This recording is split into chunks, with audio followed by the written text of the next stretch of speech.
ಆಸರೆ ಟಿವಿ ವೀಕ್ಷಕರೆಲ್ಲರಿಗೂ ಈ ಸಮಾಲೋಚನೆ ಈ ಕಾರ್ಯಕ್ರಮಕ್ಕೆ ಮತ್ತೊಂದು ಆವರ್ತಿ ನಿಮ್ಮನ್ನು ನಾವು ಸ್ವಾಗತಿಸ್ತೇವೆ. ಪ್ರಿಯ ವೀಕ್ಷಕರೇ, ಆದಿಸಭೆ ಮತ್ತು ಈಗಿನ ಸಭೆ ಇದರಲ್ಲಿ ನಾವು ಚರ್ಚೆ ಮಾಡ್ತಾ ಇದ್ದೇವೆ. ಈ ಸಮಾಲೋಚನೆ ಕಾರ್ಯಕ್ರಮದಲ್ಲಿ ಅನೇಕ ದೈವ ಸೇವಕರ ಮೂಲಕ ವಾಕ್ಯದ ಅಡಿಸ್ಥಾನದಲ್ಲಿ ನಾವು ಇದನ್ನು ಚರ್ಚೆಗೆ ತೆಗೆದುಕೊಂಡಿದ್ದೇವೆ.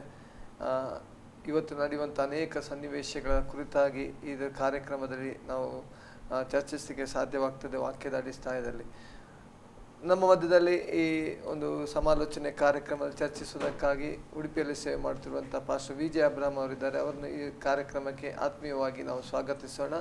Pastor praise the Lord. Pastor, ಇವತ್ತು ಆದಿಸಭೆ ಮತ್ತು ಇವತ್ತಿನ ಸಭೆ ಅದರಲ್ಲಿ ಮುಖ್ಯವಾದಂಥ ಚರ್ಚೆಯಲ್ಲಿ ನಾವು ನೋಡುವಂಥದ್ದು ಈ ದಿವಸಗಳಲ್ಲಿ ಅಂದರೆ ವಾಕ್ಯದ ಅಡಿಸ್ಥಾನದಲ್ಲಿರುವಂಥ ಕೃಪೆ ಮತ್ತು ಈಗ ಕೆಲವೊಂದು ನೋಡುವಂಥ ಕೃಪೆ ಅಥವಾ ಕೆಲವೊಂದು ಬೋಧನೆಗಳು ಕೃಪೆ ಅಥವಾ ಹೈಪರ್ ಅಥವಾ ಕೃಪೆ ಅಂತ ಹೈಪರ್ ಗ್ರೇಸ್ ಅಂತ ಹೇಳ್ತಾರೆ. ಇದರ ಬಗ್ಗೆ ನೀವೇನು ಹೇಳ್ತಾರೆ ಪಾಸ್? ಕೃಪೆ ಎಂಬಂಥ ಮಾತು ಬೈಬಲಿನ ಅತ್ಯಂತ ಸುಂದರವಾದಂಥ ಮನೋಹರವಾದಂಥ ಆಳವಾದ ಅರ್ಥವುಳ್ಳಂಥ ಒಂದು ಮಾತು. ಮತ್ತು ಕೃಪೆ ನಮಗೆ ದೊರಕಿದೆ ಎಂಬುದಾಗಿ ನಾವು ನೋಡ್ತಾ ಇದ್ದೇವೆ. ದೇವರ ವಾಕ್ಯದಲ್ಲಿ ನೋಡ್ತಾ ಇದ್ದೇವೆ, ಕೃಪೆಯಿಂದಲೇ ನೀವು ರಕ್ಷಣೆ ಹೊಂದಿದವರಾಗಿದ್ದೀರಿ ಅಥವಾ ನಂಬಿಕೆಯ ಮೂಲಕ ಕೃಪೆಯಿಂದಲೇ ನೀವು ರಕ್ಷಣೆ ಹೊಂದಿದವರಾಗಿದ್ದೀರಿ ಎಂಬುದಾಗಿ. ಅಂದರೆ ಕೃಪೆಯಿಂದನೇ ನಮಗೆ ಇವತ್ತು ದೇವರ ಮಕ್ಕಳಾಗುವಂಥ ಒಂದು ಪದವಿ ಸಿಕ್ಕಿದೆ. ನಾವು ದೇವರ ಮಕ್ಕಳಾಗಿದ್ದೇವೆ, ದೇವರನ್ನ ಅಪ್ಪ ತಂದೆ ಎಂದು ಕರೀತಾ ಇದ್ದೇವೆ. ಎಲ್ಲಕ್ಕೂ ದೇವರ ಕೃಪೆ ಮುಖ್ಯವಾಗಿದೆ ಎಂಬುದಾಗಿ ನೋಡ್ತಾ ಇದ್ದೇವೆ. ಈ ಕೃಪೆಯ ಕುರಿತಾಗಿ ದೇವರ ವಾಕ್ಯದಲ್ಲಿ ಬಹಳಷ್ಟು ವಿಷಯಗಳಿದ್ದಾವೆ. ಏನು ಕೃಪೆ, ಏನು ಆ ಕೃಪೆ ಹೇಗೆ ನಮಗೆ ದೊರಕಿದೆ, ಆ ಕೃಪೆಯಲ್ಲಿ ನಾವು ಹೇಗೆ ನೆಲೆಗೊಂಡಿರಬೇಕು, ಆ ಕೃಪೆ ಎಲ್ಲಿವರೆಗೆ ನಮ್ಮೊಂದಿಗೆ ಇರ್ತದೆ, ಕೃಪೆ ನಮ್ಮನ್ನು ಬಿಟ್ಟು ಹೋಗ್ತದ ಬಿಟ್ಟು ಹೋಗಲ್ಲ, ಎಲ್ಲ ವಿಷಯಗಳು ದೇವರ ವಾಕ್ಯದಲ್ಲಿ ಬರೆದಿದ್ದುಂಟು. ಹೀಗಿರುವಾಗ ಇವತ್ತು ನಾವು ಹೊಸ ಒಂದು ಟೀಚಿಂಗನ್ನು ನೋಡ್ತಾ ಇದ್ದೇವೆ. ನಮ್ಮ ಸುತ್ತಮುತ್ತಲು ಅಥವಾ ಲೋಕದ ವಿವಿಧ ಭಾಗಗಳಲ್ಲಿ ಒಂದು ಹೊಸ ರೀತಿಯ ಕೃಪೆಯ ಟೀಚಿಂಗನ್ನು ನಾವು ನೋಡ್ತಾ ಇದ್ದೇವೆ. ಅಂದರೆ ಹೈಪರ್ ಗ್ರೇಸ್ ಅಥವಾ ಅತ್ಯಂತ ಹೆಚ್ಚಿನ ಮಟ್ಟದ ಅಥವಾ ಉನ್ನತವಾದಂಥ ಕೃಪೆ ಎಂಬಂಥ ರೀತಿಯಲ್ಲೆಲ್ಲ ಅದಕ್ಕೆ ಅರ್ಥಗಳನ್ನು ಕೊಡ್ಬೋದು. ಅಂದರೆ ಆ ಒಂದು ಟೀಚಿಂಗ್ನಲ್ಲಿ ಬರುವಾಗ ಒಂದು ಸಮೃದ್ಧಿ ಬಹಳ ಮುಖ್ಯವಾಗಿ ಇರುವಂಥದ್ದು, ಪ್ರಾಸ್ಪೆರಿಟಿ ಅದರಲ್ಲಿ ಬಹಳ ಮುಖ್ಯವಾಗಿರ್ತದೆ.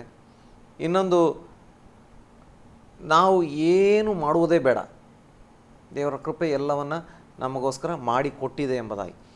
ಈಗ ನಾವು ರಕ್ಷಣೆ ಹೊಂದೋದಕ್ಕೋಸ್ಕರ ಮಾಡತಕ್ಕಂಥ ಕಾರ್ಯಗಳೇನೂ ಇಲ್ಲ, ಎಲ್ಲವನ್ನು ಯೇಸು ಸ್ವಾಮಿ ಮಾಡಿದ್ದಾರೆ.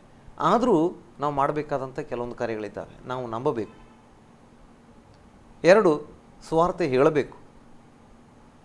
ಸುವಾರ್ತೆ ಹೇಳುವವನಿಲ್ಲದಿದ್ದರೆ ಹೇಗೆ ಕೇಳಲಿಕ್ಕೆ ಆಗ್ತದೆ ಅಂತ ದೇವರ ವಾಕ್ಯ ಹೇಳ್ತದೆ. ಸಾರುವವನಿಲ್ಲದಿದ್ದರೆ ಕೇಳುವುದು ಹೇಗೆ, ಕೇಳದಿದ್ದರೆ ನಂಬಿಕೆ ಬರುವುದು ಹೇಗೆ? ಅವೆಲ್ಲ ಒಂದೊಂದು ಕಾರ್ಯಗಳೇ, ಕೃತ್ಯಗಳೇ ಆಗಿದ್ದಾವೆ. ಸಾರುವಂಥದ್ದು ಒಂದು ಕೃತ್ಯವೇ, ಕೇಳುವಂಥದ್ದು ಒಂದು ಕೃತ್ಯವೇ, ಆ ಕೇಳಿ ಅದನ್ನು ಅನುಸರಿಸುವಂಥದ್ದು ಕೃತ್ಯವೇ ಆಗಿದ್ದಾವೆ. ಈಗ ನೋಡಿ, ನಾವು ಏನು ಮಾಡೋದು ಬೇಡ ಅಂತ ಹೇಳಿದರೂ ಕೂಡ ಸುವಾರ್ತೆ ಸಾರಬೇಕು, ಸುವಾರ್ತೆ ಕೇಳಬೇಕು, ಕೇಳಿದ ವಾಕ್ಯನ ನಮ್ಮ ಜೀವಿತಕ್ಕೆ ತೆಗೆದುಕೊಳ್ಬೇಕು, ಮಾಡಿದ ಪಾಪಕ್ಕೋಸ್ಕರ ನಾವು ಪಶ್ಚಾತ್ತಾಪಡಬೇಕು, ಯೇಸುವನ್ನು ರಕ್ಷಕನಾಗಿ ಸ್ವೀಕರಿಸಬೇಕು, ಆನಂತರ ದೀಕ್ಷಾಸ್ನಾನ ಮಾಡಿಸ್ಕೊಳ್ಬೇಕು, ಆ ಪವಿತ್ರಾತ್ಮದ ಒಂದು ತುಂಬಿಸುವಿಕೆ ಪಡೆದುಕೊಳ್ಬೇಕು. ಇದೆಲ್ಲ ನಾವು ಮಾಡಬೇಕಾದ ಕಾರ್ಯಗಳೇ ಆಗಿದ್ದಾವೆ.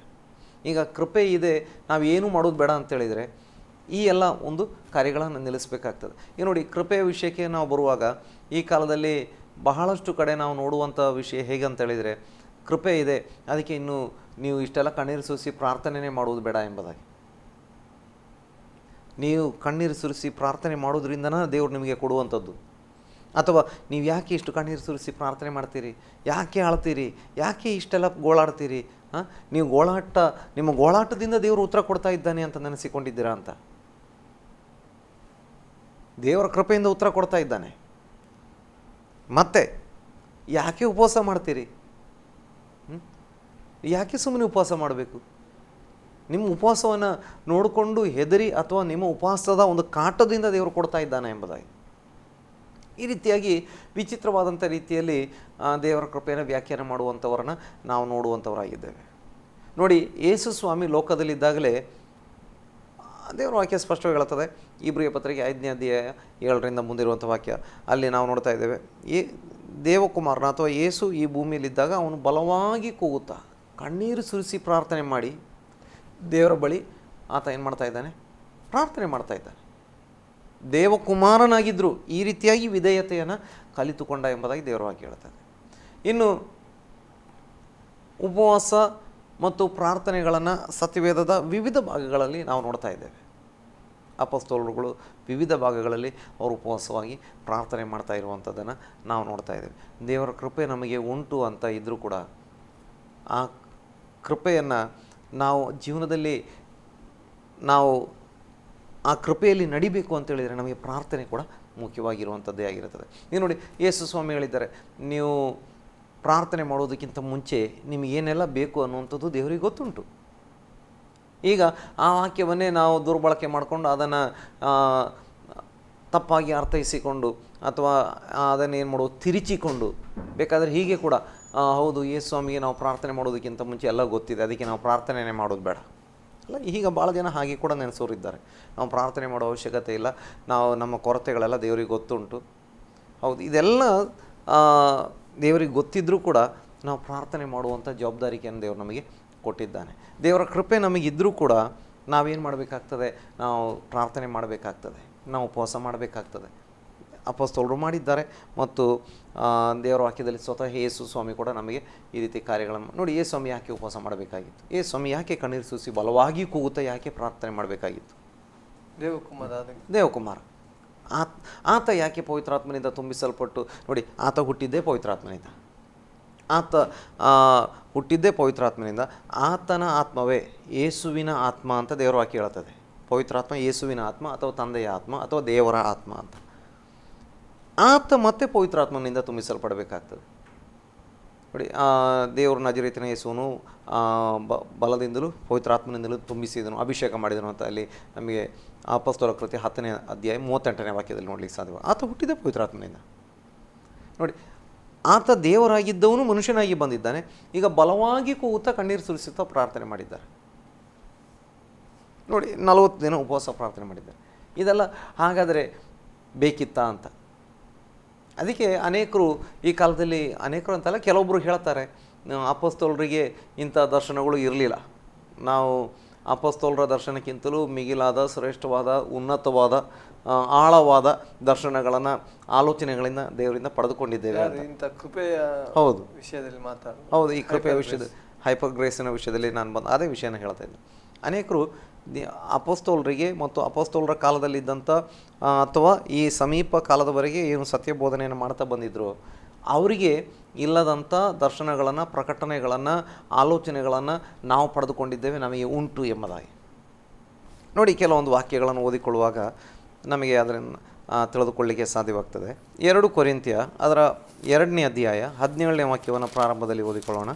ಆದರೆ ನಾವು ದೇವರ ವಾಕ್ಯವನ್ನು ಕಲಬೆರಕೆ ಮಾಡುವವರಾದ ಹೆಚ್ಚಿನ ಪಾಲಿನ ಜನರ ಹಾಗಿರದೆ ನಿಷ್ಕಪಟಿಗಳಾಗಿ ದೇವರಿಂದ ಉಪದೇಶ ಹೊಂದಿದವರಿಗೆ ತಕ್ಕ ಹಾಗೆ ಕ್ರಿಸ್ತನ ಅನ್ಯೋನ್ಯತೆಯಲ್ಲಿದ್ದುಕೊಂಡು ದೇವರ ಸಮಕ್ಷಮದಲ್ಲಿಯೇ ಮಾತಾಡುತ್ತೇವೆ. ನೋಡಿ, ದೇವರ ವಾಕ್ಯವನ್ನು ಕಲಬೆರಿಕೆ ಮಾಡುವವರಾದ ಹೆಚ್ಚು ಪಾಲಿನ ಜನರ ಹಾಗಿರದೆ, ಅಂದರೆ ಆ ಕಾಲದಲ್ಲಿಯೂ ಕೂಡ ಕಲಬೆರಿಕೆ ಮಾಡುವಂಥವ್ರು ಇದ್ದರು ಎಂಬುದಾಗಿ. ಅದಕ್ಕೆ ಅಪೊಸ್ತಲನಾದ ಪೌಲ ಹೇಳ್ತಾ ಇದ್ದಾನೆ, ನಾನು ಸಾರುವ ಸುವಾರ್ತೆಯನ್ನು ಅಥವಾ ಅದಕ್ಕೆ ವಿರುದ್ಧವಾಗಿ ಇನ್ನು ಮುಂದೆ ನಾನೇ ಮಾತಾಡಿದರೂ ಕೂಡ, ಅಥವಾ ನಾನು ಸಾರುವಂಥ ಈ ಸತ್ಯ ಸುವಾರ್ತೆಗೆ ವಿರುದ್ಧವಾದಂಥ ಮತ್ತೊಂದು ಸುವಾರ್ತೆಯನ್ನು, ಬೇರೊಂದು ಸುವಾರ್ತೆಯನ್ನು, ಬೇರೊಬ್ಬ ಯೇಸುವನ್ನು ನಿಮಗೆ ಪರಿಚಯಿಸುವಾಗಲೂ ನೀವು ತಾಳ್ಮೆಯಿಂದ ಇದ್ದು ಕೇಳ್ತಾ ಇರುವಂಥದ್ದು ಭಾಳ ಆಶ್ಚರ್ಯ ಎಂಬುದಾಗಿ. ಅಂದರೆ ನಾವು ಯೇಸು ಸ್ವಾಮಿ ಅಂತ ಹೇಳುವಾಗ ಸತ್ಯ ಸುವಾರ್ತೆಯನ್ನು ಸಾರುವಂಥ ಯೇಸು ಮಾತ್ರವೇ ದೇವರ ವಾಕ್ಯದ ಪ್ರಕಾರ ಇರುವಂಥ ಯೇಸು. ಯೇಸು ನಮಗೆ ಲೋಕದಲ್ಲಿ ಹಣ ಕೊಡ್ತಾರೆ, ದೊಡ್ಡ ಶ್ರೀಮಂತರನ್ನಾಗಿ ಮಾಡ್ತಾರೆ, ಅಥವಾ ಯೇಸು ಸ್ವಾಮಿ ನಂಬಿದ ಕೂಡಲೇ ನೀವು ಇಡೀ ಲೋಕದಲ್ಲಿ ನಂಬರ್ 1 ಶ್ರೀಮಂತ ಆಗ್ತೀರಿ ಈ ಬೋಧನೆ ಮಾಡಿದರೆ ಅದು ಬೇರೆ ಯೇಸು. ಯೇಸು ಸ್ವಾಮಿ ನಮಗೆ ಹಣ ಕೊಡಲಿಕ್ಕೆ ಆಗ್ತದೆ, ಆದರೆ ಯೇಸು ಸ್ವಾಮಿ ಬಂದದ್ದು ಹಣ ಕೊಡಲಿಕ್ಕಾಗಿ ಅಲ್ಲ. ಯೇಸು ಸ್ವಾಮಿ ನಮಗೆ ಸೌಖ್ಯ ಮಾಡ್ತಾರೆ, ನಮಗೆ ಶಾರೀರಿಕ ಸ್ವಸ್ಥತೆ ಮಾತ್ರ ಕೊಡಲಿಕ್ಕೆ ಯೇಸು ಸ್ವಾಮಿ ಬರಲಿಲ್ಲ, ಅವ್ರಿಗೆ ಯಾವ ಕಾಯಿಲೆಯಿಂದಲೂ ಬಿಡುಗಡೆ ಮಾಡಲಿಕ್ಕೆ ಆಗ್ತದೆ. ಅವರು ಬಂದಂಥ ಮುಖ್ಯ ಉದ್ದೇಶ ಏನು ಅಂತೇಳಿದರೆ ಆತ್ಮರಕ್ಷಣೆ, ಸೈತಾನ ಕೈಯಿಂದ ನಮ್ಮನ್ನು ಬಿಡಿಸಬೇಕು. ಸೈತಾನ ನಮ್ಮನ್ನು ಏನು ನಮ್ಮ ಜೀವ ಪರ್ಯಂತ ಆ ಒಂದು ಮರಣದ ಭಯದಲ್ಲಿಟ್ಟಿದ್ದ, ಆ ಮರಣದ ಭಯದಿಂದ ನಮ್ಮನ್ನು ಬಿಡಿಸಬೇಕು. ಮರಣದ ಹಕ್ಕಿನಿಂದ, ಅಧಿಕಾರದಿಂದ ನಮ್ಮನ್ನು ಬಿಡಿಸಬೇಕು. ಸೈತಾನ ಕೈಯಿಂದ ನಮ್ಮನ್ನು ಬಿಡಿಸಬೇಕು.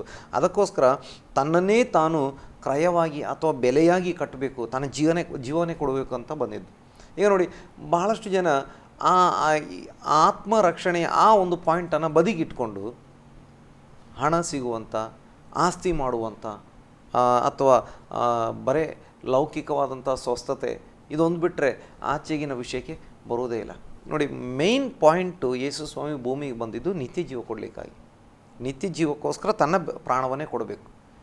ಅದರ ಜೊತೆಯಲ್ಲಿ ಬರುವಂಥ, ಅದರ ನಂತರ ಬರುವಂಥ ವಿಷಯಗಳಾಗಿದ್ದಾವೆ ಈ ಸೌಖ್ಯ, ಬಿಡುಗಡೆ, ಆರೋಗ್ಯ ಅಥವಾ ಹಣ. ಇಂಥ ವಿಷಯಗಳು, ಹಣ ಇಂಥ ವಿಷಯಗಳೆಲ್ಲ ಕೊನೆಗೆ ಬರುವಂಥ ವಿಷಯಗಳು. ಅಂದರೆ ಅದು ಕೂಡ ಎಲ್ಲರನ್ನ ಲೌಕಿಕ ದೃಷ್ಟಿಯಲ್ಲಿ ಶ್ರೀಮಂತರ ಮಾಡುವಂಥ ಉದ್ದೇಶವೂ ದೇವರ ರಾಜ್ಯದಲ್ಲಿ ಇಲ್ಲ. ಆದರೆ ದೇವರಿಗೇನು ವಿರೋಧ ಇಲ್ಲ. ಒಬ್ಬ ಶ್ರೀಮಂತ ಆಗಿದ್ದಾನೆ ಅಂತ ದೇವರಿಗೇನು ಯಾರ ಮೇಲೆ ಹೊಟ್ಟೆ ಕಿಚ್ಚಿರುವಂಥ ವಿಷಯದಿಂದಲ್ಲ. ಆದರೆ ಮುಖ್ಯ ಉದ್ದೇಶ, ಲೋಕದಲ್ಲಿ ಶ್ರೀಮಂತನಾಗಿದ್ದು ಸತ್ತು ನರಕಕ್ಕೆ ಹೋಗೋದಕ್ಕಿಂತ ಲೋಕದಲ್ಲಿ ಬಡವನಾಗಿದ್ದರೂ ಕೂಡ ಅವನು ನಿತ್ಯ ಜೀವ ಪಡಿಬೇಕು ಅನ್ನುವಂಥದ್ದೇ ಮುಖ್ಯ. ಲೋಕದಲ್ಲಿ ಎಷ್ಟು ದಿನ ಇರ್ತೇವೆ ನಾವು? ಈಗ ನೋಡಿ, ಇದೆಲ್ಲ ಶರೀರ ಭಾವದ ಸ್ವಭಾವಗಳು ಎಂಬುದಾಗಿ ನೋಡ್ತೇವೆ. ಅಥವಾ ನಾನು ಶ್ರೀಮಂತನಾಗಬೇಕು ನೋಡಿರಿ, ಅದಕ್ಕೆ ದೇವರು ಕೇಳ್ತದೆ, ಹಣದಾಸೆಯಿಂದಲೇ ಏನಾಗಿದೆ ಅಂತ ಹೇಳಿದರೆ, ಎಲ್ಲ ವಿಧವಾದ ಕೆಟ್ಟತನಕ್ಕೆ ಮೂಲ ಕಾರಣ ಅಂತ ಹೇಳಿದರೆ ಹಣದಾಸೆ. ಇದರಿಂದ ಅನೇಕರು ಕ್ರಿಸ್ತ ನಂಬಿಕೆಯನ್ನು ಬಿಟ್ಟು ತಮ್ಮನ್ನು ತಿವಿಸಿಕೊಂಡು ವಿವಿಧ ರೀತಿಯ ನಾನಾ ವಿಧವಾದ ವೇದನೆಗಳಲ್ಲಿ ಸಿಕ್ಕಿ ಹಾಕಿಕೊಂಡಿದ್ದಾರೆ ಎಂಬುದಾಗಿ, ಉರುಳಿನಲ್ಲಿ ಸಿಕ್ಕಿ ಹಾಕಿಕೊಂಡಿದ್ದಾರೆ ಎಂಬುದಾಗಿ ನೋಡಿ. ಸಭೆಯಲ್ಲೇ ಇಂಥ ಬೋಧನೆ ಸಿಗ್ತಾ ಉಂಟು. ನೀನು ಅರಿಕೆ ಮಾಡು, ನೀನು ಶ್ರೀಮಂತನಾಗ್ತೀಯ, ಅರಿಕೆ ಮಾಡು, ಆಗ ನೀನು ಶ್ರೀಮಂತನಾಗ್ತೀಯ. ನಿನಗೆ ನೋಡಿ, ನಮಗೆ ಒಂದು ಒಳ್ಳೆ ಕಾರ್ ದೇವರು ಕೊಟ್ಟಿದ್ದಾನೆ ಅಂತ ನೆನೆಸ್ಕೊಳ್ಳಿ. ಈಗ ಅದಕ್ಕಿಂತಲೂ ಒಳ್ಳೆ ಕಾರನ್ನು ಈಗ ಕಂಪನಿಯವರು ತಂದಿದ್ದಾರೆ, ಭಾಳ ಒಳ್ಳೆಯದು. ಅದಕ್ಕೆ ಏನೇನೋ ಹೊಸ ಟೆಕ್ನಾಲಜಿ ಇದೆ. ಈಗ ಹಳೆ ಕಾರ್ ನನಗೆ ಖುಷಿ ಇಲ್ಲ, ಆಮೇಲೆ ಅರಿಕೆ ಮಾಡು, ಹೊಸ ಕಾರ್ ಸಿಕ್ಕಿದೆ, ಹೊಸ ಕಾರು, ಆ ಹೊಸ ಮಾಡೆಲ್ ಕಾರು, ಲೇಟೆಸ್ಟ್ ಕಾರು, ಈಗ ಮೊನ್ನೆ ರಿಲೀಸ್ ಮಾಡಿದ ಕಾರು ನನಗೆ ಮುಂದಿನ ತಿಂಗಳು ಸಿಗಬೇಕು.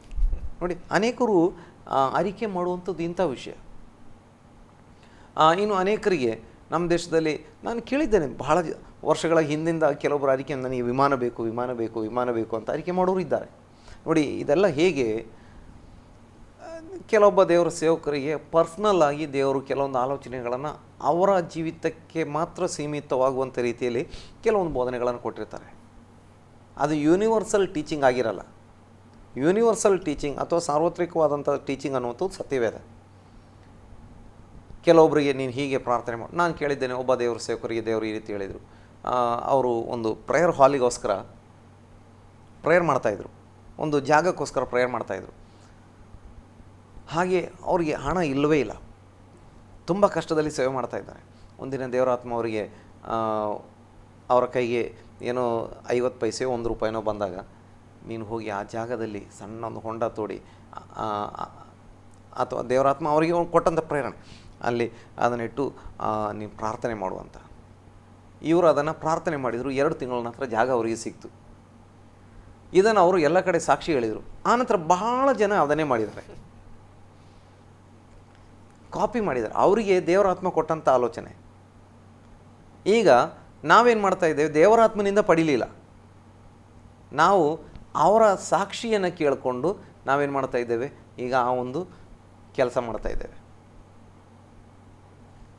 ಆ ರೀತಿ ಮಾಡಿದಂಥ 99% ಜನರಿಗೂ ಇನ್ನೂವರೆಗೆ ಸ್ಥಳ ಸಿಕ್ಕಿಲ್ಲ. ನೋಡಿ, ಹೀಗೆ ಕೆಲವೊಂದು ಸಂದರ್ಭಗಳಲ್ಲಿ ದೇವರು ಕೆಲವೊಬ್ಬರಿಗೆ ವೈಯಕ್ತಿಕವಾಗಿ ಮಾತನಾಡಿದಂಥ, ಈಗ ನೋಡಿ, ದೇವರು ಯೆರೆಮೀಯನಿಗೆ ಹೇಳ್ತಾರೆ ಮದುವೆ ಆಗಬಾರ್ದು. ಈಗ ಯೆರೆಮೀಯ ಎಲ್ಲ ಕಡೆ ನಿಂತ್ಕೊಂಡು ದೇವರ ಸೇವೆ ಮಾಡುವನು ಮದುವೆ ಆಗಬಾರ್ದು ಅಂತ ಬೋಧನೆ ಮಾಡಿದರೆ ಹೇಗಿರ್ತದೆ? ಹೋಶೇಯನಿಗೆ ದೇವರು ಹೇಳ್ತಾರೆ ನೀನೇನು ಮಾಡು ಅಂತ ಹೇಳಿದರೆ ಆ ವೇಶ್ಯೆಯನ್ನು ಮದುವೆ ಆಗುವಂತ. ಈಗ ಅವನು ತನಗೆ ಸಿಕ್ಕಂಥ ಪ್ರಕಟಣೆ ಎಲ್ಲ ಕಡೆ ಎಲ್ಲ ವಿಶ್ವಾಸಿಗಳು ಹೀಗೆ ಮಾಡಬೇಕು ಅಂತ ಹೇಳಿದರೆ ಹೇಗಿರ್ತದೆ?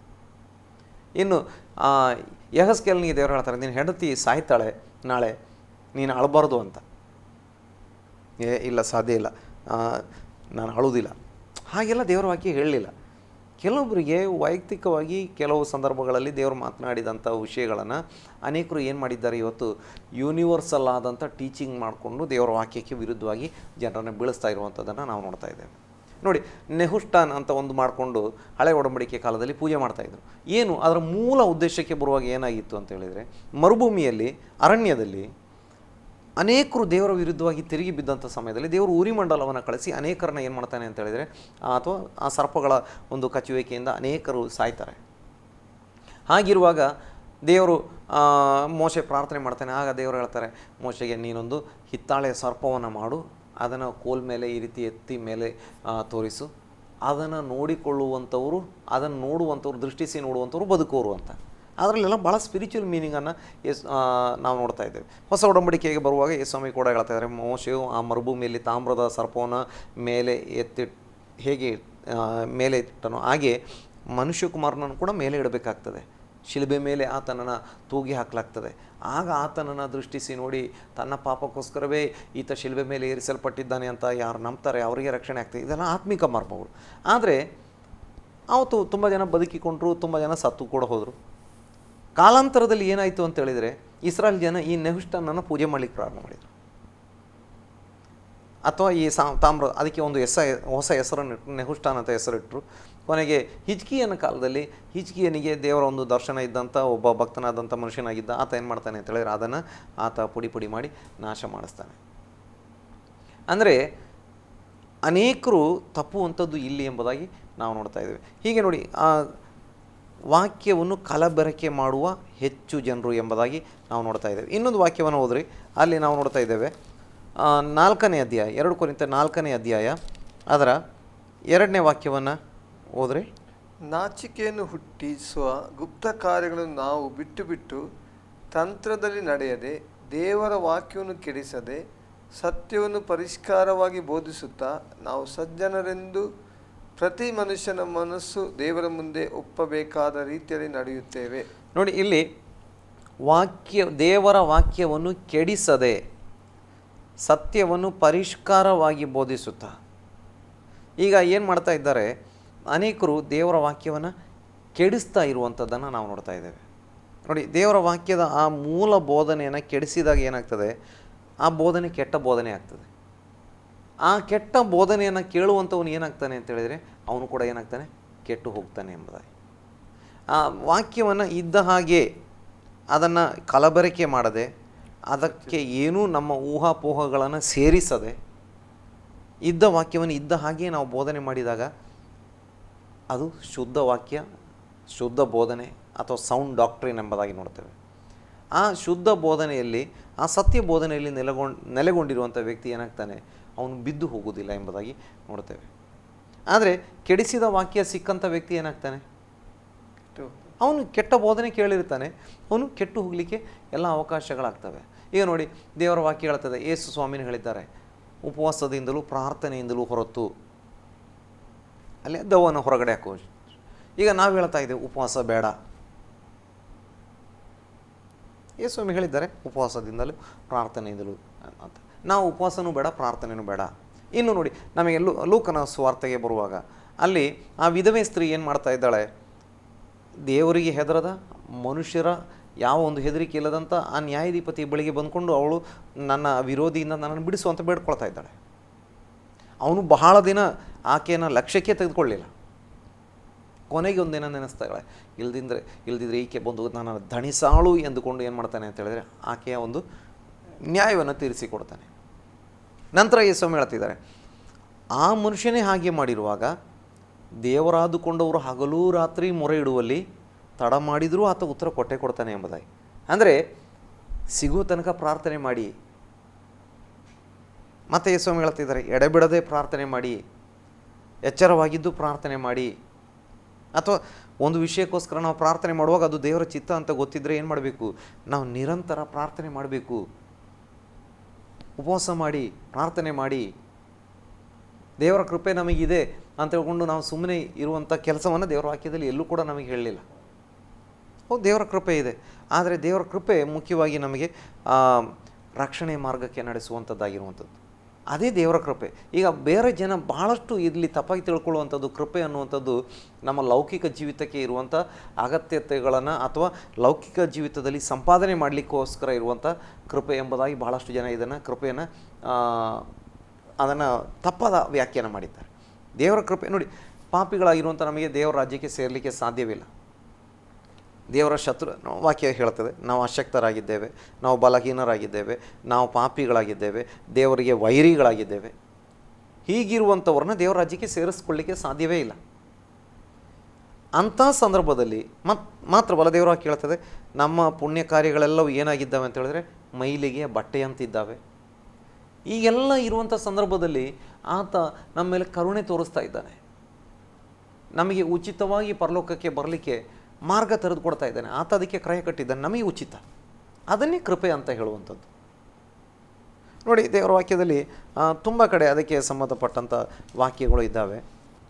ರೋಮ ಪತ್ರಿಕೆ ಅದರ 5ನೇ ಅಧ್ಯಾಯ 20ರಿಂದ ಇರುವಂಥ ವಾಕ್ಯಗಳನ್ನು ಓದಿಕೊಳ್ಳುವಾಗ, ಅಪರಾಧಗಳು ಹೆಚ್ಚಾಗಿ ಕಂಡುಬರುವ ಹಾಗೆ ಧರ್ಮಶಾಸ್ತ್ರವು ಮಧ್ಯೆ ಬಂತು, ಆದರೆ ಪಾಪವು ಹೆಚ್ಚಿದಲ್ಲೇ ಕೃಪೆಯು ಎಷ್ಟೋ ಹೆಚ್ಚಾಗಿ ಪ್ರಬಲವಾಯಿತು. ಹೀಗೆ ಪಾಪವು ಮರಣವನ್ನು ಉಂಟು ಮಾಡುತ್ತಾ ಅಧಿಕಾರವನ್ನು ನಡೆಸಿದ ಹಾಗೆಯೇ ದೇವರ ಕೃಪೆಯು ನಮ್ಮ ಕರ್ತನಾದ ಯೇಸು ಕ್ರಿಸ್ತನ ಮೂಲಕ ನೀತಿಯನ್ನು ಕೊಟ್ಟು ನಿತ್ಯ ಜೀವನ ಉಂಟು ಮಾಡುತ್ತಾ ಅಧಿಕಾರವನ್ನು ನಡೆಸುವುದು. ಇನ್ನು 6ನೇ ಅಧ್ಯಾಯ 1ನೇ ವಾಕ್ಯನ ಓದ್ರಿ. ಹಾಗಾದರೆ ಏನು ಹೇಳೋಣ? ದೇವರ ಕೃಪೆಯು ಹೆಚ್ಚಲಿ ಎಂದು ನಾವು ಪಾಪದಲ್ಲಿ ಇನ್ನೂ ಇರಬೇಕು. ನೋಡಿ, ದೇವರ ಕೃಪೆಯು ಹೆಚ್ಚಲಿ ಎಂದು ನಾವು ಇನ್ನೂ ಪಾಪದಲ್ಲೇ ಇರಬೇಕು ಎಂಬುದಾಗಿ. ಪಾಪ ಹೆಚ್ಚಿದಾಗ ಏನಾಯಿತು ಅಂತ ಹೇಳಿದರೆ ಧರ್ಮಶಾಸ್ತ್ರ ಮಧ್ಯೆ ಬಂತು, ಅಥವಾ ಅಪರಾಧಗಳು ಹೆಚ್ಚಾಗಿ ಬಂದಾಗ ಧರ್ಮಶಾಸ್ತ್ರ ಬಂತು. ಪಾಪವು ಹೆಚ್ಚಿದಾಗ ಕೃಪೆಯು ಎಷ್ಟೋ ಹೆಚ್ಚಾಗಿ ಬಂತು. ಹೀಗೆ ಮುಂದೆ ನಾವು ನೋಡ್ತಾ ಇದ್ದೇವೆ, ಪಾಪ ಮರಣವನ್ನು ತಂತು. ಯೇಸು ಕ್ರಿಸ್ತನ ಕೃಪೆಯ ಮೂಲಕವಾಗಿ, ದೇವರ ಕೃಪೆಯ ಮೂಲಕವಾಗಿ ನಿತ್ಯ ಜೀವ ಬರ್ತಾ ಉಂಟು.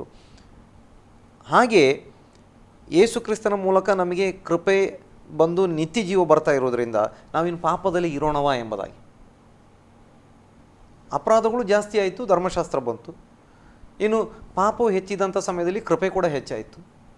ಆ ಪಾಪದ ನಿಮಿತ್ತ ಮರಣ ಬರ್ತಾ ಉಂಟು. ಈಗ ಯೇಸು ಕ್ರಿಸ್ತನ ಮೂಲಕವಾಗಿ ದೇವರ ಕೃಪೆ ಪ್ರಕಟವಾಗಿ ನಮಗೆ ನಿತ್ಯ ಜೀವ ಬರ್ತಾ ಉಂಟು. ಹೌದಲ್ಲ, ದೇವರ ಕೃಪೆ ಬಹಳ ದೊಡ್ಡದು. ನಾವು ಎಷ್ಟು ಅಪರಾಧ ಮಾಡಿದರೂ ಆತನ ಕೃಪೆ ಹೆಚ್ಚಾಗ್ತದಲ್ಲ ಅಂತ ನಾವಿನ್ನು ಪಾಪದಲ್ಲಿ ಇರಬಹುದಾ ಎಂಬುದಾಗಿ. ಇಲ್ಲ, ಪಾಪದಲ್ಲಿ ಇರಲಿಕ್ಕೆ ನಮಗೆ ಸಾಧ್ಯವಿಲ್ಲ, ಎಂದಿಗೂ ಸಲ್ಲದು ಅಂತ ದೇವರ ಕೇಳುತ್ತೆ. ಯಾವತ್ತಿಗೂ ಆ ಒಂದು ಪಾಪದಲ್ಲಿ ನಾವು ಇರಕೂಡದು ಎಂಬುದಾಗಿ. ಹೌದು, ದೇವರ ಕೃಪೆ ಭಾಳ ದೊಡ್ಡದಲ್ವಾ, ನಾವು ಪಾಪದಲ್ಲಿ ಇರೋಣ. ನೋಡಿ, ಇವತ್ತಿನ ಟೀಚಿಂಗ್ ಹೀಗೆ ಬರ್ತದೆ.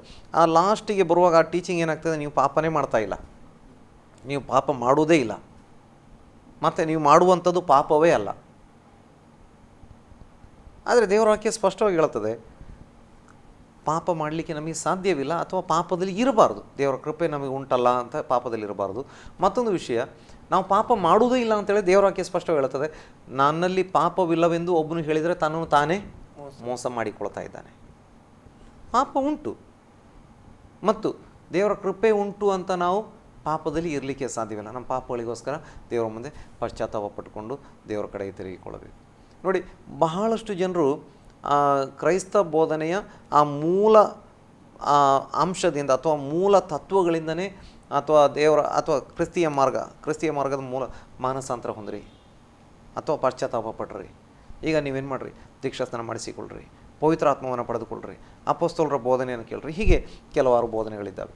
ನೋಡಿ, ಆ ಕೃಪೆಯ ಬೋಧನೆ ಬಂದಾಗ ಆ ಮೂಲ ಕೆಲವೊಂದು ದೀಕ್ಷಾಸ್ನಾನ ಇದೆಲ್ಲ ಮಾಡಿಸ್ತಾರೆ. ಆದರೆ ಕೆಲವೊಂದು ಕಡೆ ಏನಾಗ್ತದೆ ಅಂತ ಹೇಳಿದರೆ, ದೀಕ್ಷಾಸ್ನಾನ ಮಾಡಿಸ್ಲಿಕ್ಕೆ ಹೊಸಬರಿಗೆ ಸುವಾರ್ತೆ ಹೇಳದೆ ಎಲ್ಲಿ ಯಾರು ಸುವಾರ್ತೆಯನ್ನು ನಂಬಿಕೊಂಡಿದ್ದಾರೆ ಅವ್ರನ್ನ ಏನು ಮಾಡುವಂಥದ್ದು ಅಂತೇಳಿದರೆ, ನಿಮಗೆ ದೇವರ ಕೃಪೆ ಬಹಳ ದೊಡ್ಡದಾಗಿರೋದ್ರಿಂದ ನೀವು ಬಹಳ ಶ್ರೀಮಂತರಾಗ್ತೀರಿ, ನೀವು ಐಶ್ವರ್ಯವಂತರಾಗ್ತೀರಿ, ನಿಮಗೆ ಇನ್ನು ನೋಡಿ ಬಹಳಷ್ಟು ಕಡೆ ಸಭೆ ಒಡೆಯುವಂಥ, ದೇವರ ಸೇವಕರಿಗೆ ವಿರುದ್ಧವಾಗಿ ಎತ್ತಿ ಕಟ್ಟುವಂಥ, ಅಥವಾ ದೇವರ ಸೇವಕರಿಗೆ ವಿರುದ್ಧವಾಗಿ ನಿಮ್ಮ ಬೋಧನೆ ಕರೆಕ್ಟ್ ಇಲ್ಲ, ನಮ್ಮ ಬೋಧನೆಯೇ ಕರೆಕ್ಟ್ ಅಂತ ಈ ರೀತಿಯಾಗಿ ಕೃಪೆಯ ಬೋಧನೆ ಅಂತ ಒಂದು ಟೀಚಿಂಗ್ ಏನು ಮಾಡ್ತದೆ ಅಂತ ಹೇಳಿದರೆ, ದೇವರ ಸಭೆಯನ್ನು ಕೆಡಿಸುವಂಥ ಕೆಲಸವನ್ನು ಮಾಡುವಂಥದ್ದನ್ನು ನೋಡ್ತಾ ಇದ್ದೇವೆ. ಆದರೆ ದೇವರ ಕೃಪೆ ಉಂಟು, ಅದು ಸತ್ಯವಾದಂಥ ಕೃಪೆ. ಆ ಕೃಪೆಯಲ್ಲಿ ಏನಾಗ್ತದೆ ಅಂತ ಹೇಳಿದರೆ, ಪಾಪ ಪರಿಹಾರ ಉಂಟು, ಮಾನಸಾಂತರ ಉಂಟು, ಪಾಪ ಪರಿಹಾರ ಉಂಟು, ರಕ್ಷಣೆಯ ಅನುಭವ ಉಂಟು, ಪವಿತ್ರಾತ್ಮನ ತುಂಬಿಸುವಿಕೆ ಉಂಟು. ಅದರ ಜೊತೆಯಲ್ಲಿ ಕಷ್ಟಗಳು, ಹಿಂಸೆಗಳು ಕೂಡ ಉಂಟು. ಆ ಹೈಪರ್ ಗ್ರೇಸ್ನಲ್ಲಿ ಬರುವಾಗ ಕಷ್ಟಗಳು, ಹಿಂಸೆ ಅನ್ನುವಂಥದ್ದು ಇಲ್ಲ. ಕಷ್ಟಗಳು, ಹಿಂಸೆ ಇದಕ್ಕೆ ಹೈಪರ್ ಗ್ರೇಸ್ನಲ್ಲಿ ಸ್ಥಾನವೇ ಇಲ್ಲ ಎಂಬುದಾಗಿ ನಾವು ನೋಡ್ತಾ ಇದ್ದೇವೆ. ನೋಡಿ, ಅದಕ್ಕೆ ಈ ಕೃಪೆಯ ಬೋಧನೆ ಬಗ್ಗೆ ಹೇಳುವಾಗ ಒಂದು ವಾಕ್ಯನ ಹೇಳಿಕೊಂಡು ನಾನು ಮುಂದೆ ಹೋಗಲಿಕ್ಕೆ ಇಷ್ಟಪಡ್ತಾ ಇದ್ದೇನೆ. ನಮಗೆ ಯೋಹಾನನ ಸುವಾರ್ತೆಗೆ ಬರುವಾಗ, ಯೋಹಾನನ ಸುವಾರ್ತೆ 1ನೇ ಅಧ್ಯಾಯ ಅದರ 17ನೇ ವಾಕ್ಯವನ್ನು ಓದುವ. ಧರ್ಮಶಾಸ್ತ್ರವು ಮೋಶೆಯ ಮುಖಾಂತರ ಕೊಡಲ್ಪಟ್ಟಿತು, ಕೃಪೆಯು ಸತ್ಯವು ಯೇಸು ಕ್ರಿಸ್ತನ ಮುಖಾಂತರ ಬಂದವು. ನಾವೆಲ್ಲರೂ ಆತನ ಪರಿಪೂರ್ಣತೆಯೊಳಗಿಂದ ಕೃಪೆಯ ಮೇಲೆ ಕೃಪೆಯನ್ನು ಹೊಂದಿದೆವು. ದೇವರನ್ನು ಯಾರು ಎಂದೂ ಕಂಡಿಲ್ಲ. ಯಾವನು ಏಕಪುತ್ರನು ಸ್ವತಃ ದೇವರು ಆಗಿದ್ದು ತಂದೆಯ ಎದೆಯಲ್ಲಿದ್ದಾನೋ ಆತನೇ ತಿಳಿಯಪಡಿಸಿದನು. ನೋಡಿ, ಇಲ್ಲಿ ಅನೇಕರು ಕೃಪೆಯ ಬಗ್ಗೆ ಮಾತ್ರ ಬೋಧನೆಯನ್ನು ಮಾಡುವಂಥವ್ರು ಇದ್ದಾರೆ. ಆದರೆ ಇಲ್ಲಿ ವಾಕ್ಯ ಹೇಳ್ತದೆ, ಯೇಸು ಕ್ರಿಸ್ತನ ಮೂಲಕ ಕೃಪೆ ಮಾತ್ರ ಬರಲಿಲ್ಲ, ಸತ್ಯವೂ ಬಂತು ಎಂಬುದಾಗಿ. ನೋಡಿ, ಈ ಕೃಪೆ ಮತ್ತು ಸತ್ಯ ಎರಡೂ ಸೇರಿದಾಗ ಮಾತ್ರ ಸರಿಯಾದ ಬೋಧನೆ ಆಗ್ತದೆ.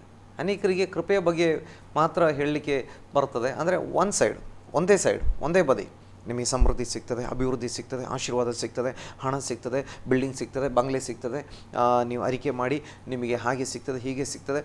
ಅಂದರೆ ಒಂದು ಶ್ರೀಮಂತಿಕೆಯ ಬಗ್ಗೆ ಇರುವಂಥ ಟೀಚಿಂಗ್. ಈ ಸ್ವಾಮಿ ನಮ್ಮ ಕೊರತೆಗಳು ನೀಗಿಸಲಿಕ್ಕೆ ಶಕ್ತನಾಗಿದ್ದಾನೆ. ಅದೇ ಸಮಯದಲ್ಲಿ ನಾವು ಕೆಲವೊಂದು ಬಾರಿ ನಾವು ಕಷ್ಟಗಳ ಮೂಲಕ, ಹಿಂಸೆಗಳ ಮೂಲಕ ಕೂಡ ದಾಟಿ ಹೋಗಬೇಕಾಗ್ತದೆ. ಮತ್ತೊಂದು ವಿಷಯನ ಕೂಡ ನಾನು ಕೇಳಿದ್ದೇನೆ, ಹೀಗೆ ನಮ್ಮ ಲೌಕಿಕ ಕೊರತೆಗಳನ್ನು ದೇವರು ನೀಗಿಸ್ತಾರೆ. ಆದರೆ ಲೌಕಿಕ ಜೀವಿತದಲ್ಲಿ ಆತ್ಮಿಕರಾಗಿ ನಾವು ನಡೆಯುವಾಗ ನಮಗೆ ಹಿಂಸೆಯಿಂದ ಬಿಡಿಸಬೇಕು ಅಂತೇಳಿದರೆ ಕೆಲವೊಮ್ಮೆ ಸಾಧ್ಯವಾಗಲ್ಲ. ದೇವರಿಗೆ ಸಾಧ್ಯವಾಗದೇ ಇರುವುದರಿಂದ ಬಿಡಿಸಲ್ಲ ಎಂಬುದಾಗಿ ಅಲ್ಲ, ನಾವು ಆ ಹಿಂಸೆ ಮೂಲಕ ದಾಟಿ ಹೋಗುವಾಗಲೇ ಪರಿಪಕ್ವವಾದಂಥ ಆತ್ಮೀಯ ಜೀವಿತ ನಮಗೆ ನಡೆಸಲಿಕ್ಕೆ ಸಾಧ್ಯ ಆಗ್ತದೆ. ಆ ಹಿಂಸೆಗಳು ನಮ್ಮನ್ನು ಆತ್ಮಿಕ ಜೀವಿತದಲ್ಲಿ ಬೀಳಿಸ್ಲಿಕ್ಕಾಗಿ ಬರುವಂಥದ್ದಾಗಿರಲ್ಲ. ಆ ಹಿಂಸೆಗಳು ನಮ್ಮನ್ನು ಆತ್ಮಿಕ ಜೀವಿತದಲ್ಲಿ ಬೀಳಿಸುವುದಕ್ಕಾಗಿ ಅಲ್ಲ, ಬೆಳೆಸುವುದಕ್ಕಾಗಿ. ನೋಡಿ, ಹಿಂಸೆಯಿಂದ ನಮಗೆ ತಾಳ್ಮೆ ಬರ್ತದೆ. ಹಿಂಸೆಯಿಂದ ನಮಗೆ ಏನಾಗ್ತದೆ ಅಂತೇಳಿದರೆ ಒಂದು ದೇವರ ವಾಕ್ಯದ ಆಳವಾದಂಥ ಅರಿವು ನಮಗೆ ಸಿಗ್ತದೆ. ಅನೇಕ ವಿಷಯಗಳು ಹಿಂಸೆ ಬಗ್ಗೆ ನಮಗೆ ನೋಡಲಿಕ್ಕೆ ಸಾಧ್ಯವಾಗ್ತದೆ. ನೋಡಿ, ಈ ಕಾಲದ ಟೀಚಿಂಗಲ್ಲಿ ನಾವು ನೋಡುವಾಗ ಹಿಂಸೆ ಕೂಡ ಇಲ್ಲ ಎಂಬುದಾಗಿ ಹೇಳ್ತಾರೆ. ಉಪದ್ರವ ನಿಮಗೆ ಬರಲ್ಲ. ಅದಕ್ಕೆ ಯಾವುದೋ ಒಂದು ವಾಕ್ಯ ಎಲ್ಲಿಂದಲೂ ತರ್ತಾರೆ, ನಿಮಗೆ ಉಪದ್ರವ ಬರಲ್ಲ, ನಿಮಗೆ ಕಷ್ಟ ಬರಲ್ಲ. ಆದರೆ ಸತ್ಯ ಬೋಧನೆ ನಾವು ನೋಡುವಾಗ ಕೃಪೆ ಮತ್ತು ಸತ್ಯ, ದೇವರ ವಾಕ್ಯ ಹೇಳುತ್ತೆ, ನಿನ್ನ ವಾಕ್ಯವೇ ಸತ್ಯವು ಎಂಬುದಾಗಿ. ಸತ್ಯವನ್ನು ತಿಳಿದುಕೊಳ್ಳುವಿರಿ ಮತ್ತು ಸತ್ಯವು ನಿಮ್ಮನ್ನು ಬಿಡುಗಡೆ ಮಾಡುವುದು ಎಂಬುದಾಗಿ. ನೋಡಿ, ಈ ಹಿಂದಿನ ಕಾಲದವರೆಗೆ, ಇಲ್ಲಿ ಕೆಲವೇ ದಶಕಗಳ ಹಿಂದಿನವರೆಗೆ ಇದ್ದಂಥ ದೇವರ ಭಕ್ತರುಗಳು, ಆದಿಮ ಕಾಲದ ಆ ಭಕ್ತರುಗಳು ಅಥವಾ ಹೊಸ ಒಡಂಬಡಿಕೆಯ ಕಾಲದ ಭಕ್ತರುಗಳು, ನೋಡಿ, ಪೌಲ ಹೇಳ್ತಾ ಇದ್ದಾನೆ, ನಾನು ಎಷ್ಟು ಸಲ ಉಪವಾಸ ಬಿದ್ದಿದ್ದೇನೆ, ಎಷ್ಟು ಸಲ ನಾನು ಪೆಟ್ಟು ತಿಂದಿದ್ದೇನೆ, ಎಷ್ಟು ಸಲ ನಾನು ವಿವಿಧ ರೀತಿಯ ಅಪಾಯಗಳಿಗೆ ನಾನು ಗುರಿಯಾಗಿದ್ದೇನೆ. ನನಗೆ ಹೊಟ್ಟೆ ಹಸ್ದಿರ್ಲಿಕ್ಕೂ ನನಗೆ ಗೊತ್ತುಂಟು, ಹೊಟ್ಟೆ ತುಂಬಿರಲಿಕ್ಕೂ ನನಗೆ ಗೊತ್ತುಂಟು, ನಾನು ಸಮೃದ್ಧಿಯುಳ್ಳವನಾಗಿರ್ಲಿಕ್ಕೂ ಗೊತ್ತುಂಟು, ನಾನು ಕೊರತೆಯುಳ್ಳವನಾಗಿರಲಿಕ್ಕೂ ನನಗೆ ಗೊತ್ತುಂಟು. ಅಂದರೆ ಎಲ್ಲ ಅನುಭವಗಳ ಮೂಲಕ ಅವರು ದಾಟಿ ಹೋಗಿದ್ದಾರೆ. ಈಗ ಅಪೊಸ್ತಲನಾದಂಥ ಪೌಲನೇ ನಮಗೆ ಮಾದರಿ ಎಂಬುದಾಗಿ ಅಲ್ಲ, ಎಲ್ಲ ಅಪೊಸ್ತಲರುಗಳು ಈ ಒಂದು ಅನುಭವದ ಮೂಲಕವಾಗಿ ದಾಟಿ ಹೋಗಿದ್ದಾರೆ. ನೋಡಿ, ಸ್ವತಃ ಯೇಸು ಸ್ವಾಮಿ ಲೋಕಕ್ಕೆ ಬಂದಂಥ ಸಮಯದಲ್ಲಿ ಅವರು ಕೂಡ ಹಸಿವೆಗಳ ಮೂಲಕವಾಗಿ, ಹಸಿವೆ ದಾಹದ ಮೂಲಕವಾಗಿ ದಾಟಿ ಹೋಗಿದ್ದಾರೆ. ವಿವಿಧ ರೀತಿಯಲ್ಲಿ ಅವರಿಗೆ ಕೂಡ ಕೊರತೆಗಳು ಬಂದಿದ್ದಾವೆ. ಅದಕ್ಕೆ ನೋಡಿ, ಬೆತಾನ್ಯದಿಂದ ಬರುವಂಥ ಸಮಯದಲ್ಲಿ ಆತ ಬಹಳವಾಗಿ ಹಸಿದನು ಎಂಬುದಾಗಿ ದೇವರ ವಾಕ್ಯ ಹೇಳ್ತದೆ. ಅಲ್ಲಿ ಒಂದು ಮರವನ್ನು ನೋಡ್ತಾ ಹೋಗುವಾಗ ಅಲ್ಲಿ ಆ ಮರದಲ್ಲಿ ಒಳ್ಳೆ ಚಿಗುರಿದೆ. ಆ ಟೈಮಲ್ಲಿ ಯಾವುದು, ಅಂಜೂರದ ಮರದಲ್ಲಿ ಚಿಗುರು ಇರುವಂಥ ಸಮಯದಲ್ಲಿ ಅಲ್ಲಿ ಕೊನೆ ಹಣ್ಣು ಕಾಯಿಗಳು ಸಿಗಬೇಕು ಎಂಬುದಾಗಿ. ಆದರೆ ಅದರಲ್ಲಿ ಆ ಚಿಗುರು ಇತ್ತು ಹೊರತು ಬೇರೆ ಏನೂ ಇರಲಿಲ್ಲ. ಕೊನೆಗೆ ಸ್ವಾಮಿ ಆ ಮರವನ್ನು ಶಪಿಸ್ತಾ ಇದ್ದಾರೆ. ನೋಡಿ, ಯೇಸು ಸ್ವಾಮಿ ಆಗಲಿ, ಯೇಸು ಸ್ವಾಮಿಯ ಶಿಷ್ಯರಾಗಲಿ, ಹೊಸ ಒಡಂಬಡಿಕೆಯ ಕಾಲದಲ್ಲಾಗಲಿ, ಹೊಸ ಒಡಂಬಡಿಕೆಯಿಂದ ಇತ್ತೀಚಿನ ಕಾಲದವರೆಗಾಗಲಿ ಇಲ್ಲದಂಥ ಹೊಸ ಟೀಚಿಂಗ್ಗಳು ಈಗ ಬರ್ತಾ ಇದ್ದಾವೆ. ಅಂದರೆ ಬಹಳಷ್ಟು ಜನ ಅದ್ಭುತ ಅಲ್ಲಿ ನಡೀತದೆ, ಇಲ್ಲಿ ನಡೀತದೆ ಅಂತ ಅದ್ಭುತಗಳ ಹಿಂದೆ ಹೋಗುವಂಥವರಾಗಿ ಬಿಟ್ಟಿದ್ದಾರೆ. ಅವರಿಗೆ ದೇವರ ವಾಕ್ಯ ಮತ್ತು ದೇವರ ವಾಕ್ಯ ತಮಗೆ ಕೊಟ್ಟಂಥ ಸೇವಕರುಗಳು ಮತ್ತು ದೇವರ ವಾಕ್ಯದ ಅಡಿಪಾಯವಾಗಿರುವಂಥ ಕ್ರಿಸ್ತ ಅಥವಾ ಯೇಸು ಸ್ವಾಮಿಯ ಕುರಿತಾದಂಥ ಆ ಒಂದು ಜ್ಞಾನ ಅವರಿಗೆ ಮುಖ್ಯವಲ್ಲದೆ ಇರುವುದರಿಂದ ಏನು ಮಾಡ್ತಾ ಇದ್ದಾರೆ, ಓಡ್ತಾ ಇದ್ದಾರೆ, ಅಲ್ಲಿ ಓಡ್ತಾ ಇದ್ದಾರೆ, ಇಲ್ಲಿ ಓಡ್ತಾ ಇದ್ದಾರೆ. ನೋಡ್ರಿ, ಅವರ ಅಡಿಪಾಯ ಏನಾಗಿದೆ ಅಂತೇಳಿ ಚಂಚಲವಾಗಿದೆ ಎಂಬುದಾಗಿ ನೋಡ್ತೇವೆ. ಕ್ರಿಸ್ತನೆಂಬ ಅಡಿಪಾಯದ ಮೇಲೆ ಇರುವುದಾದರೆ ಇವುಗಳನ್ನು ನೋಡಿಕೊಂಡು ಓಡಲ್ಲ. ಮತ್ತೊಂದು, ಈ ವಾಕ್ಯವನ್ನು ಅಧ್ಯಯನ ಮಾಡಲ್ಲ. ಈ ವಾಕ್ಯವನ್ನು ಲೌಕಿಕ ಜ್ಞಾನದಿಂದ ಅಧ್ಯಯನ ಮಾಡುವಂಥದ್ದು ಎಂಬುದಾಗಿ ಅಲ್ಲ ನಾನು ಹೇಳ್ತಾ ಇರುವಂಥದ್ದು. ದೇವರ ಪಾದಗಳ ಬಳಿಯಲ್ಲಿದ್ದುಕೊಂಡು ಈ ದೇವರ ವಾಕ್ಯವನ್ನು ಅಧ್ಯಯನ ಮಾಡುವಾಗ ನಮಗೆ ತಪ್ಪಿಸ್ಕೊಳ್ಳಿಕ್ಕೆ ಸಾಧ್ಯವಾಗ್ತದೆ. ಆದ ಕಾರಣ ನಾವು ಯಾವ ಬೋಧನೆಯಲ್ಲಿ ಇದ್ದೇವೆ ಅದನ್ನು ನಾವು ಚೆನ್ನಾಗಿ ವಿಮರ್ಶೆ ಮಾಡಿಕೊಳ್ಳುವಂಥದ್ದು, ಅದನ್ನು ಚೆನ್ನಾಗಿ ನಾವು ಕಲಿತುಕೊಳ್ಳುವಂಥದ್ದು, ಆ ಬೋಧನೆ ಸರಿಯಾ ತಪ್ಪ ಎಂಬಂಥದ್ದು ನಾವು ವಿಚಾರ ಮಾಡುವಂಥದ್ದು ಒಳ್ಳೆಯದಾಗಿರ್ತದೆ. ಅಷ್ಟೇ, ನಮ್ಮ ಮಧ್ಯದಲ್ಲಿ ಈ ಕಾರ್ಯಕ್ರಮದಲ್ಲಿ ನೀವು ಬಂದು ನೀವು ನಮ್ಮ ವೀಕ್ಷಕರಿಗೆ ಕೃಪೆಯ ಕುರಿತಾಗಿ ಬಹಳಷ್ಟು ವಿಚಾರಗಳನ್ನು ತಿಳಿಸಿದ್ರೆ ಇನ್ನೊಂದು ಕಾರ್ಯಕ್ರಮದಲ್ಲಿ ನಾವು ಮುಂದುವರಿಸೋಣ. ಫಸ್ಟ್ ಈ ಕಾರ್ಯಕ್ರಮ ಬಂದು ನಮಗೆ ವಿಸ್ತಾರವಾಗಿ ತಿಳಿಸಿದಂತೆ ನಿಮಗೆ ಕರ್ತನಾದ ಯೇಸು ಕ್ರಿಸ್ತನ ನಾಮದಲ್ಲಿ ವಂದನೆಗಳು. Praise the Lord. Praise the Lord. ಪ್ರಿಯ ವೀಕ್ಷಕರೇ, ಇದನ್ನು ನಾವು ಮುಂದುವರಿಸಲಿಕ್ಕಿದ್ದೇವೆ. ಇನ್ನೊಂದು ಸಂಚಿಕೆಯಲ್ಲಿ ಸಮಯದ ಅಭಾವದ ನಿಮಿತ್ತವಾಗಿ ಇಲ್ಲೇ ನಾವು ನಿಲ್ಲಿಸ್ತೇವೆ. ಮುಂದಿನ ಸಂಚಿಕೆಯಲ್ಲಿ ನಾವು ಮುಂದುವರಿಸಲಿಕ್ಕಿದ್ದೇವೆ. ತಪ್ಪದೆ ವೀಕ್ಷಿಸಿ ಆಶ್ರಯ ಟಿವಿ. ವಂದನೆಗಳು.